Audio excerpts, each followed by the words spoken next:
Halo guys, di video kali ini saya akan membahas mitos-mitos atau info yang tidak benar yang banyak beredar tentang perhiasan palladium. Dan apa saja sih perbedaannya antara perhiasan palladium dengan perhiasan emas atau emas putih. Bagaimana penjelasannya? Tonton sampai selesai.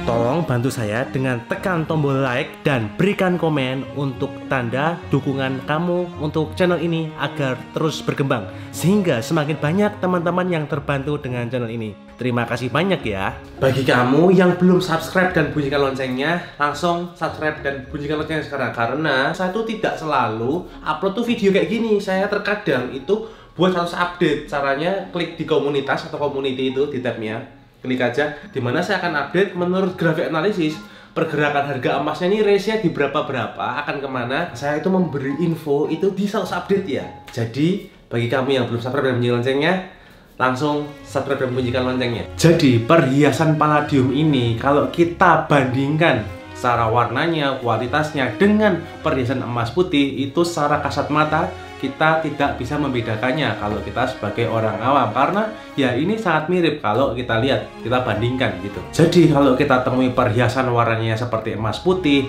itu bisa jadi ya dia bahan dasarnya palladium atau bahan dasarnya emas putih, dimana keduanya ini adalah logam yang berbeda. Dan selain itu ada juga perhiasan platinum atau platina yang warnanya pun mirip seperti perhiasan emas putih dan palladium guys. Padahal sebenarnya itu adalah logam yang berbeda lagi. Jadi biasanya kita temui perhiasan palladium ini dipakai oleh pengantin pria bagi saudara kita yang muslim guys. Lalu kalau kamu pernah dengar ada orang yang bilang bahwa kalau perhiasan palladium itu mudah berubah warna, mudah pudar warnanya.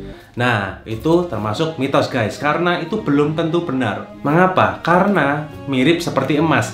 Perhiasan palladium ini dapat berubah warna jika kadarnya dari palladiumnya itu rendah guys. Tapi kalau kadar palladiumnya itu tinggi, ya aman untuk warnanya tidak mudah pudar juga guys. Bisa awet warnanya. Nah, kenapa kok banyak orang atau banyak yang bilang kalau perhiasan palladium itu dapat berubah warna? Hal itu dikarenakan kebetulan di Indonesia ini kalau kita temui, kita lihat perhiasan palladium yang beredar itu kadarnya rendah, di bawah batas aman kadar palladiumnya. Jadi sering terjadi warnanya itu pudar guys. Nah, terus ada yang tanya, kenapa kok yang beredar itu banyak yang kadarnya rendah? Hal itu dikarenakan logam palladium ini sendiri bahan dasarnya itu lebih mahal dibandingkan dengan emas guys. Jadi ya supaya terjangkau harganya oleh masyarakat umum, ya yang dijual atau yang beredar atau yang dibuat adalah yang kadarnya rendah guys. Dan sebagai info, per video ini dibuat harga palladium murni per gramnya itu 1.390.000-an. Sedangkan emas per gramnya 820 ribuan per gram. Nah, maka dari itulah image dari perhiasan palladium ini kurang bagus atau tidak sebagus emas, karena ya banyak yang mengalami atau mempunyai pengalaman kurang baik, yaitu beli perhiasan palladium tapi warnanya pudar guys. Itu dikarenakan yang saya sebutkan tadi. Berikutnya faktor kedua yang membuat kenapa sih kalau yang beredar di Indonesia perhiasan palladium ini kadarnya rendah. Hal itu dikarenakan titik lebur logam palladium ini lebih tinggi dibandingkan titik lebur dari emas guys. Sehingga dalam memproduksi atau membuat perhiasan palladium yang kadarnya itu lebih tinggi, ini akan lebih sulit dibandingkan membuat perhiasan palladium yang kadarnya lebih rendah, itu lebih mudah guys. Jadi itu adalah faktor keduanya. Bagi Anda yang ingin beli perhiasan palladium tapi ingin warnanya awet, tidak mudah pudar, solusinya adalah Anda bisa request ke sebuah toko yang terpercaya tentunya, supaya dapat membuatkan perhiasan palladium yang kadarnya tinggi. Kenapa saya kok bilang di toko yang terpercaya? Karena kalau kamu belinya di toko yang tidak terpercaya, tidak fair, dia akan bilang ngakunya itu, oh ini kadarnya palladiumnya tinggi, bagus. Tapi kalau nantinya itu mudah berubah warnanya, berarti itu tidak benar-benar tinggi untuk kadar palladiumnya guys. Itu kadarnya rendah kalau mudah berubah warna. Lalu ada yang bertanya, kalau mau investasi cari untung, mending beli perhiasan palladium atau perhiasan emas? Jawabannya ini cukup tricky guys. Karena kalau kamu lihat 5 tahun terakhir itu kenaikan grafik harga dari palladium ini lebih tinggi dari kenaikan harga emas. Tapi tunggu dulu, jangan sampai keliru. Karena ketika kamu investasi, penting kamu melihat demand supply-nya, kamu lihat harga buyback-nya. Percuma juga misalkan kamu memilih misalkan palladium yang lebih tinggi kenaikannya, tapi harga buyback-nya itu potongannya jual belinya itu lebih tinggi, gapnya, spreadnya lebih tinggi.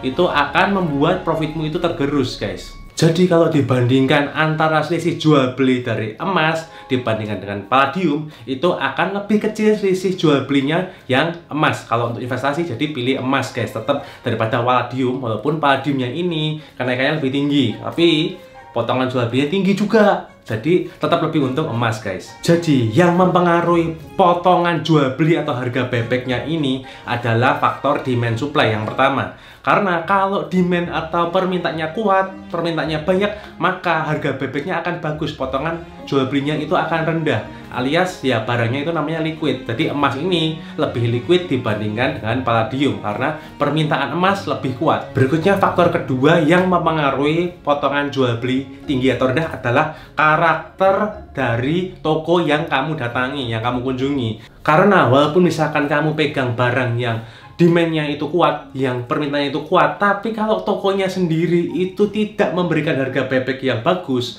karena tokonya ya mungkin ingin profit taking, ingin profit sebanyak-banyaknya dalam waktu yang singkat, yaitu akan menggerus profitmu guys. Malah kamu yang mau investasi emas malah bisa rugi guys, karena ya tadi potongan jual belinya itu tinggi walaupun kamu pegang emas yang demandnya kuat di masyarakat. Dan banyak yang tidak sadar ini masyarakat, karena ya tokonya ketika di depan yang bilang ngakunya kalau oh ini potongannya rendah, ini jual belinya potongannya rendah.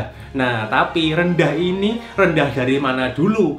Bener-bener dari harga jual dia nggak? Atau harga yang dia buat-buat sendiri, harga buybacknya?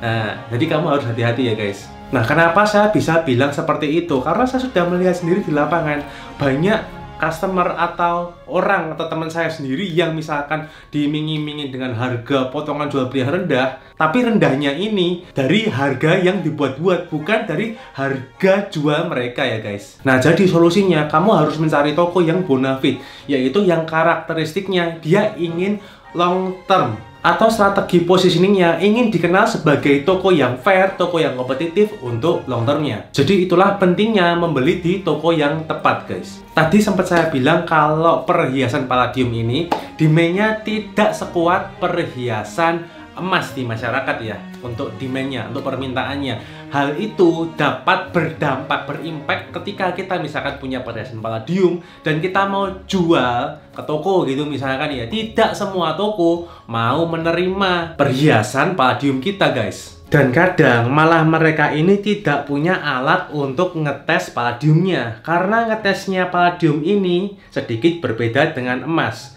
Saya sudah mencoba ke beberapa toko, bahkan mereka ini tidak tahu cara ngetes palladiumnya guys. Selanjutnya saya akan menjawab pertanyaan yang masuk. Pilih mana kalau untuk investasi antara perhiasan palladium dibandingkan dengan perhiasan platina atau platinum? Dikarenakan negara kita ini mayoritasnya muslim, sehingga lebih banyak permintaan perhiasan palladium ketimbang perhiasan platina atau platinum. Hal itu mengakibatkan harga buyback atau potongan selisih jual belinya makin besar ketika sebuah komoditas memiliki demand atau permintaan yang rendah. Jadi masih lebih besar potongan jual beli dari perhiasan platina atau platinum ya, dibanding potongan jual beli perhiasan palladium. Jadi penjelasannya begini, kalau jual perhiasan platina atau platinum sering tidak diterima kalau tokonya kecil, atau diterima pun harga buybacknya rendah, jauh dengan harga ketika kamu beli. Hal itu dikarenakan bayangin aja kalau kamu sebagai tokonya, kalau kamu nampung barang yang susah keluar atau slow moving karena permintaan yang rendah, kamu kan pusing juga kalau jadi dead stock atau stok mati, stok berhenti. Jadi itu kalau dalam bahasa Jawanya uang mandek guys. Maka dari itulah ada toko yang tidak menerima, dan jika ada yang menerima dinilai buybacknya itu rendah. Karena makin besar potongan jual belinya, kamu makin susah untung atau makin lama untungnya, dan malah bisa rugi ya guys, padahal niatnya mau investasi. Dan kalau kita temui toko-toko yang mau menerima buyback perhiasan palladium kita ini, ya memang potongan jual belinya itu tidak bisa bagus dibandingkan seperti perhiasan emas. Ya, karena toko itu tidak mendapat demand banyak dari palladium, sehingga toko itu juga butuh waktu untuk mereka menjualnya.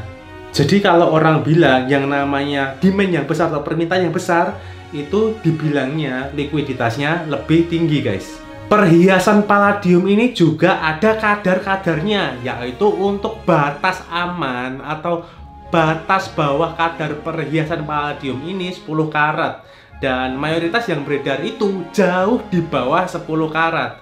Jadi harus pilih toko yang bonafit, karena banyak toko yang ngaku atau bilang kadar palladiumnya tinggi, tapi ternyata sebenarnya kadarnya itu rendah palladiumnya, sehingga warnanya itu mudah pudar.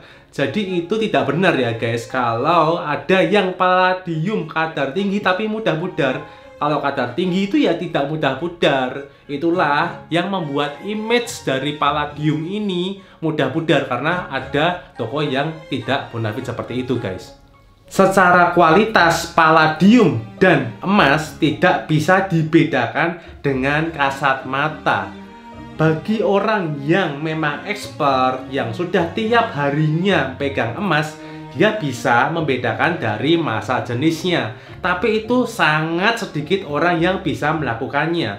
Kebanyakan tetap melalui proses testing atau identification. Oke, sekian video dari saya. Kalau kamu ada pertanyaan, langsung komen aja, nanti akan saya jawab. Thank you for watching and see you in the next video.